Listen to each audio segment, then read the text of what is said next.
Talenti në këngë, kërcim dhe aktrimi i fëmijëve të Qendrës Kulturore të Fëmijëve në Lezhë u ngjit në skenë përmes edicionit të tretë të Natës Klasike, një spektakël festiv që sodhi artin klasik në një atmosferë plot emocione. Performancat artistike u pritën me dora trokitje të vazhdueshme nga publiku, duke kthyer këtë mbrëmje në një festë vërtet arti. Tashmë është ndërruar në traditë, Nata Klasike është jo vetëm përmbytje në një vit i pune dhe për kushtime fëmijët, por dhe krijimi një atmosfere festive që vazhdimisht të mbush patin e kulturës në Lezhë. Përgjegjësia e Qendrës Kulturore të Fëmijëve Mimoza Xhafaj u shpreh se kjo mbrëmje është një dëshmi e punës serioze dhe pasionit të fëmijëve, si dhe një mbështetje e rëndësishme për rrugëtimin e tyre artistik.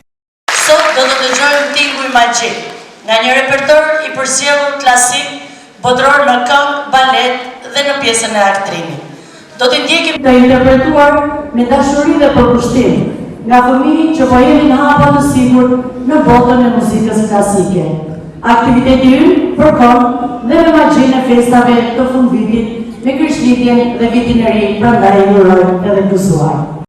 Nata Klasike ishte e veçantë dhe përmesues të kantos dhe kërcimit Albana Përvathi dhe Rodina Demaliaj, të cilët u vlerësuan me certifikate mirënjohje nga Bashkia e Lezhë për kontributin e dhënë në rritjen artistike të fëmijëve të QKF-s, të cilët sot janë bërë protagonistë dhe në skena më të mëdha.